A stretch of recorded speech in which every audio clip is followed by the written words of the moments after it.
am talking horror movie soundtracks. I absolutely love soundtracks. I love vinyl, but I especially love horror movie soundtracks on vinyl. So I wanted to share some of my favorite scary movie soundtracks, beginning with one of the greatest horror movies of all time, Psycho. Bernard Herrmann's score for Psycho is, it's classic. Everybody knows this score. The shower scene, it's iconic. It's part of American pop culture. So this is one of my favorite soundtracks, Psycho. Moving on to another one now. Okay, this one is not going to be able probably to tell by the cover, but it is The Fog, John Carpenter's The Fog. What I love about John Carpenter, not only is he an awesome filmmaker and the creator of one of my favorite, it is my favorite horror movie of all time, the original Halloween. He actually scored his films, and including The Fog. So this is the vinyl soundtrack of The Fog. I actually have a few different versions because they keep coming up with different collector's items. You can open it and there's like a Ford here that talks about the soundtrack itself.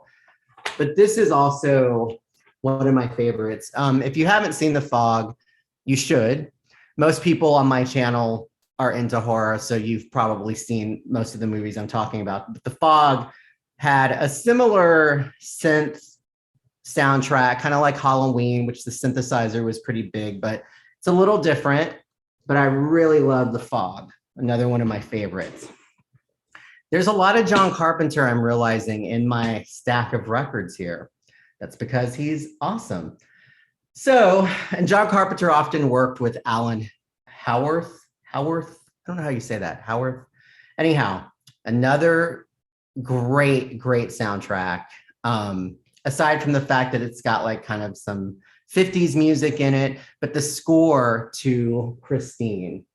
Christine is just one of my all-time favorite movies as well.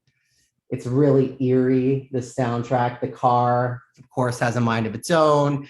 And I just love the score, especially when Christine is chasing people. And then they have Arnie, who's the main character, when he kind of loses it and goes crazy. They have the music that's playing when he's driving in the car and being crazy. It's just an all-around good horror movie soundtrack. And if you haven't seen Christine, you should. It's another John Carpenter classic. And the soundtrack, again, it's eerie. It's everything you want in a horror movie soundtrack. This one, I think all of you will agree, it's iconic. Nightmare on Elm Street. I mean, who doesn't love Nightmare on Elm Street? This is the original. It's got really cool artwork. And then, of course, the back is that scene when he's in the alley with his arms outreached. 1, 2, Freddy's Coming for You. This is, like I said, an iconic soundtrack. Another one in pop culture that if you hear the beginning of this, you know it's Nightmare on Elm Street and Freddy Krueger's around the corner. This is a more recent film. I want to say, what year did this come out? I really need to get glasses because I can't see. I want to say this was maybe 2016, 17. This is a really kind of pulsating soundtrack. It Follows.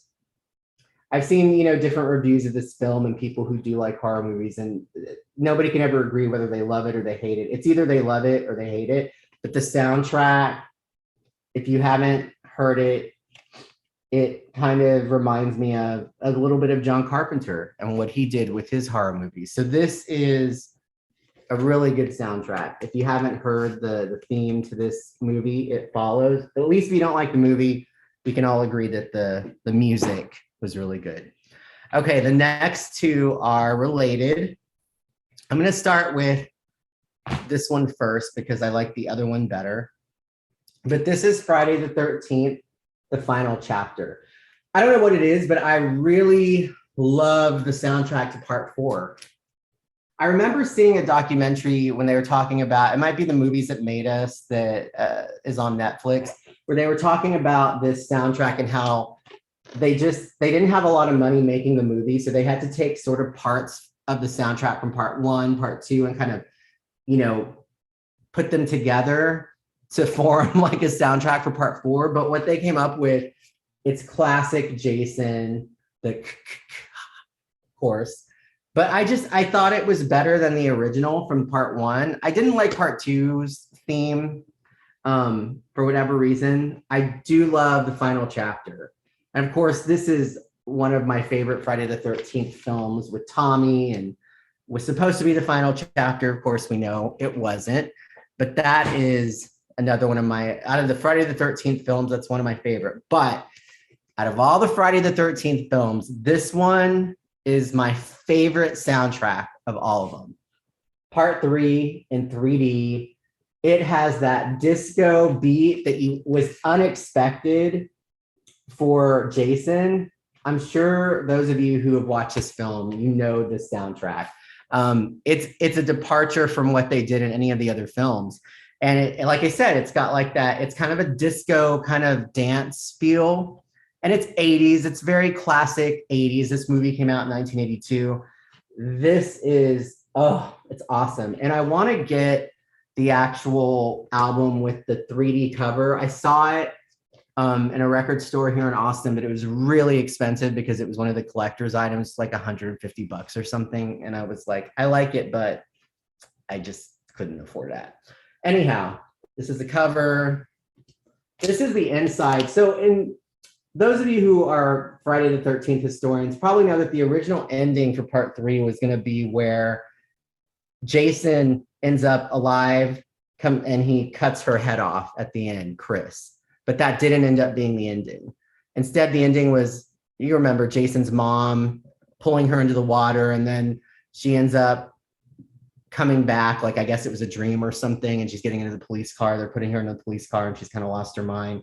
But the original ending was going to be where Jason, like the movie was going to end and he was just going to cut her head off. It's going to be kind of a surprise and she would have died. There goes my phone.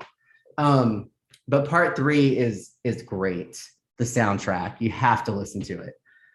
This is another one of those, and this is kind of, it's a different kind of soundtrack, I guess. I mean, it's pretty typical of what you'd expect out of the 80s films, but it's so cool.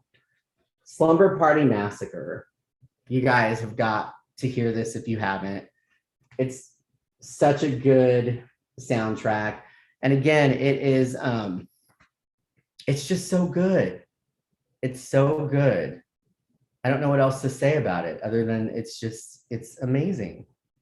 Those of you who've seen Slumber Party Massacre know what I'm talking about. Oh, look at this. There's a pullout that has a whole kind of explanation about the soundtrack. It's from Ralph Jones, who scored the film. So the film, of course, like most movies of that time, was low budget. It was New World Pictures. And so this has a lot of keyboard instruments in it and synthesizers. And so again, it's reminiscent of what you hear in some of the other 80s films at that time. But you have to see this movie because it is also amazing. If you haven't seen Slumber Party Massacre, I don't know what's wrong with you. You need to watch it. Okay, this is just camp factor for me. Prom Night. I love that movie. And it actually, what is this? Oh, I forgot. So, okay, yeah, the soundtrack, this is a soundtrack to Prom Night, and it is disco. I mean, it's got its horror kind of soundtrack, which is kind of suspenseful piano. And then there's like some disco songs in it. I know I have like a 45 somewhere that has another song. Anyway, it's disco. This movie came out in 1980, so that was just at the end of the disco era. This is a really neat artwork that they did. It makes it look very like notebook paper, high school. And then when I bought this, it came with a condom because it's high school and that's what people do, I guess. Anyway, prom night, you have to check that soundtrack out. And I'm going to end with, like I said, my favorite movie, horror movie of all time, the original Halloween. And I have several Halloween soundtracks of the original film, and then of course of the new movies that have come out, you know, Halloween, Halloween Kills, and then I have like part 2, part 4. I think I have part 5. I don't have Season of the Witch, which I need to get. But this is an older copy of the vinyl for Halloween. So it's pretty simple. I have some more elaborate covers that are more when they reissued it. But I wanted to pull this one out because this is kind of an original, kind of an old, you know, pressing of the film. See, so that's it. Those are some of my favorite horror movie soundtracks. Honorable mention, I have one more. I know I'm a mess, everybody. I'm kind of all over the place when I'm talking about things because my mind goes in different directions and I have stuff everywhere. So just bear with me. I'm going to put these back up here. I'm trying to get to the one that is my kind of honorable mention. This isn't really, to me, considered a horror movie, but it has a really cool soundtrack, and I really like this film a lot. This is Death Proof. Death Proof. Quentin Tarantino's Death Proof. It has some really awesome songs on it, some old songs. Hold Tight was playing in the scene when the car is speeding down the road, and then Kurt Russell's character slams into the car, the other car with the 4 women in it. And that's the song that's playing. But I've always loved this soundtrack. And this movie, by the way, was filmed here in Austin. So that's it for my soundtrack, favorite soundtrack list. I have definitely more. I have a lot more soundtracks in general, and then several that are horror. So let me know what your favorites are in the comment section below. Share a picture maybe of the cover of your favorite horror movie soundtracks, or a picture of the actual vinyl or whatever you have. So that's it. Talk to you later.